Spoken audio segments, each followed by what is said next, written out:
Welcome to tree media devotional. మీ ఇల్లు బంగారం గాను కార్యక్రమానికి స్వాగతం.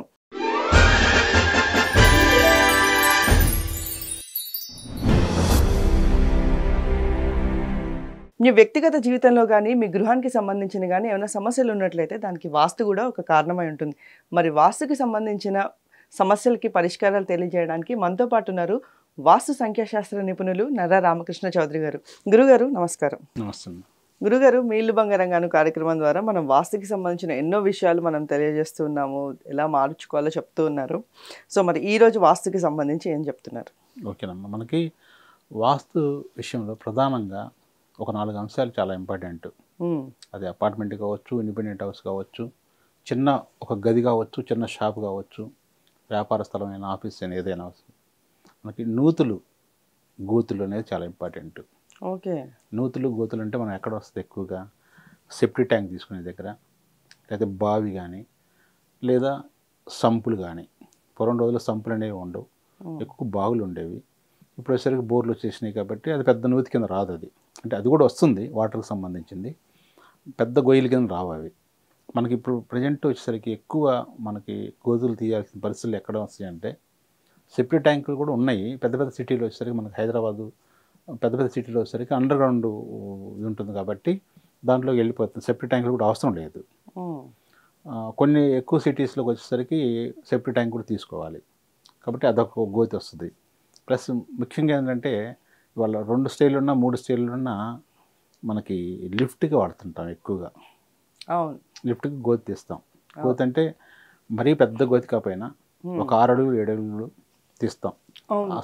స్ట్రక్చర్ని బట్టి, మనకు స్ట్రక్చర్ ఇంజనీర్ ఇచ్చే డిజైన్ని బట్టి మినిమం 5-6 ఫీట్స్ అనేది గోతులు తీస్తాం మనం.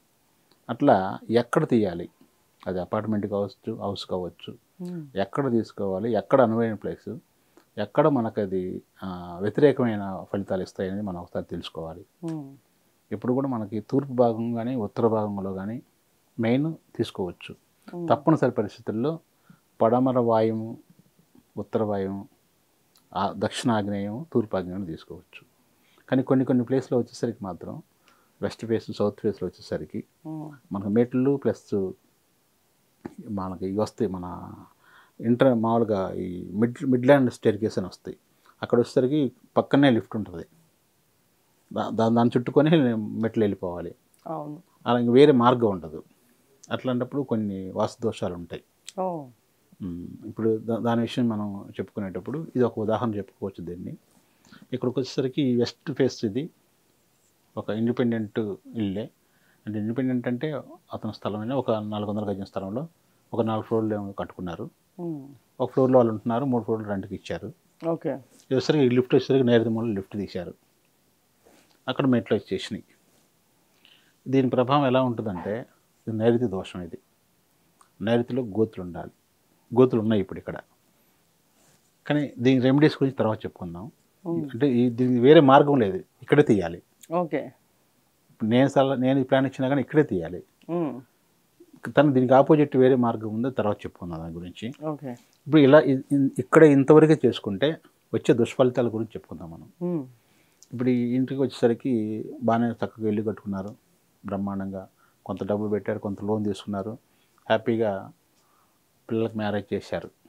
ఆ ఇంట్లో అమ్మాయికి, అబ్బాయి అయితే ఇంకా మ్యారేజ్ కాలేదు. మ్యారేజ్ చేసిన తర్వాత ఈ మ్యారేజ్ చేయకముందు, ఈ ఇంట్లో రాకముందు వాళ్ళు వేరే ఇంట్లో ఉన్నారు. అది కొంచెం ఉత్తర వాయువు దోషం గల ఇల్లు. ఆ ఇంట్లో ఉన్నప్పుడు ఆ అమ్మాయికి ఒక లవ్ అఫేర్ ఉండేది. ఆడు కొంచెం మోసం చేశాడు ఆ అమ్మాయిని.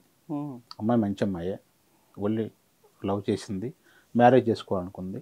కానీ ఆడు మాత్రం మ్యారేజ్కి ఒప్పుకోలేదు. వాడు ఏదో చెప్పాడు, మనం ఇట్లా కలిసి ఉందామని, ఇట్లా సహజీవనంలాగా చేయాలని చెప్తే ఆమె ఒప్పుకోలేదు. తర్వాత అతని గురించి తెలిసి అతను చాలా చీటర్ అని చెప్పేసి అన్ని రకాలుగా తెలుసుకొని అతని నుంచి విడిపోయింది. తర్వాత ఆ ఇల్లుని కూడా వీళ్ళు ఖాళీ చేసేసారు. అంటే అంతకుముందు రెంట్ ఇంట్లో ఉన్నారు వాళ్ళు, ఇక్కడికి వచ్చేసారు, ఇంట్లోకి వచ్చారు, బాగానే ఉంది, ఇంకా ఆ దోషం పోయింది, ఏం లేదు. సరే మ్యారేజ్ చేశారు. మ్యారేజ్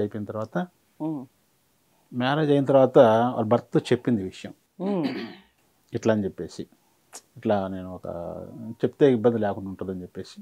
తర్వాత వాడు ఏదైనా బ్లాక్మెయిల్ చేస్తాడని వీటన్నిటి కోసమని ముందే జాగ్రత్తతో చెప్పేసింది.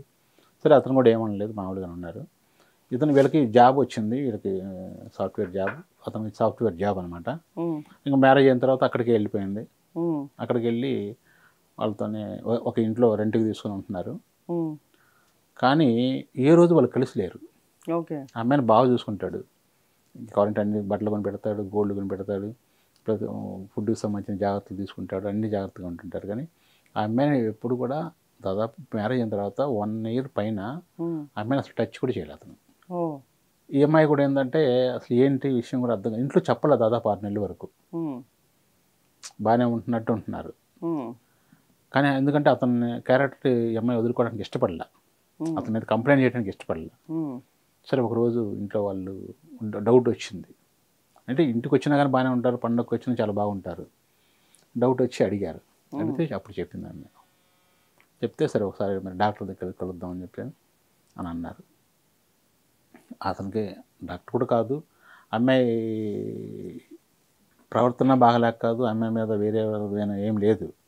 కానీ ఎందుకనేది అర్థం కాగలేదు. తల్లిదండ్రులను పిలిచారు, మాట్లాడి వాళ్ళు కొంచెం బెదిరించినట్టుగా చెప్పారు, డైవర్స్ తీసుకుంటాం అన్నట్టుగా. తీసుకోమన్నాడు అతను. తీసుకోండి చాలా మామూలు క్యాజువల్గా చెప్పేశాడు, ఫ్రెండ్లీగా మామూలుగానే, ఏ బలం గట్టిగా ఫోర్స్ ఏం లేదు.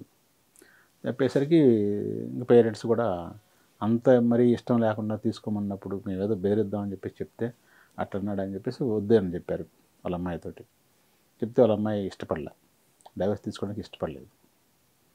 ఎందుకంటే సరే ఏదైనా నేను అతనితో ఉంటాను, అట్లానే ఉంటాను అని చెప్పేసి తీసుకోలేదు. ఇద్దరు మళ్ళీ మామూలుగా కలిసి ఉంటాను అన్నారు. అప్పుడు సరే ఈ జాతకాలు చూపించడం ఇవన్నీ చూశారు. వాళ్ళ మ్యారేజ్ డేట్ కూడా రాంగ్ డేట్లో పడింది. 22వ తారీఖు చేసుకున్నారు, అది కూడా మంచిది కాదు. సరే అవన్నీ చూపించిన తర్వాత జ్యోతిష్యం నియమరాలు ఏం చూపించిన వాళ్ళకి ఫలితం రావట్లేదు. సరే మళ్ళీ వాస్తు చూపిద్దామని చెప్పేసి వాస్తు మనం పిలిచారు, తీసుకెళ్ళి చూశాను. ప్లస్ నేనేంటంటే ఆ అబ్బాయిల ఇల్లు కూడా చూశాను. నేను ఒకటే చెప్పాను, మీది ఒక్కటే కాదు అక్కడ కూడా చూస్తానని చెప్పేసి ఆ ఇల్లు కూడా చూడటం జరిగింది.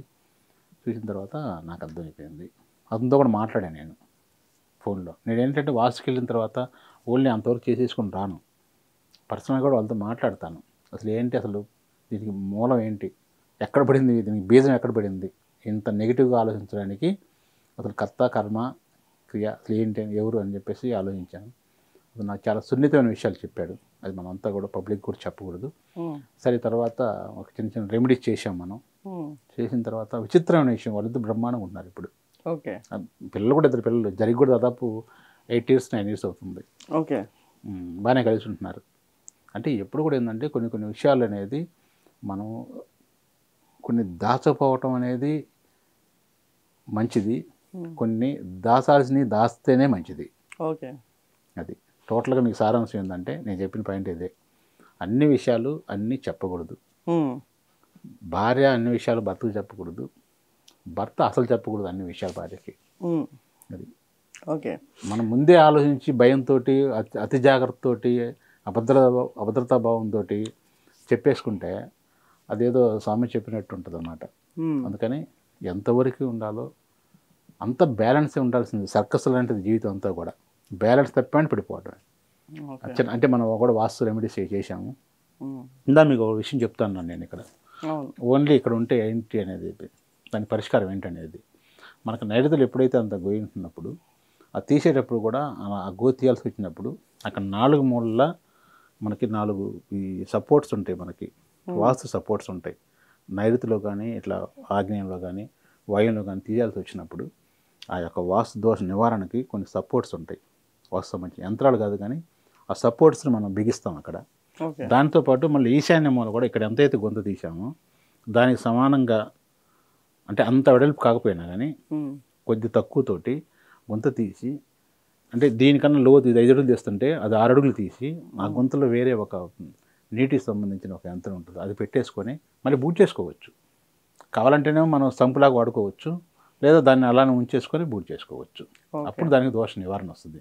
అంటే మనం చెప్పుకున్నట్టుగా మీరు అడిగారు దీనికి పరిష్కారం ఏందనేది, ఆ పరిష్కారాలు ప్రతి ఒక్కదానికి పరిష్కారాలు ఉంటాయి. ధన్యవాదాలు.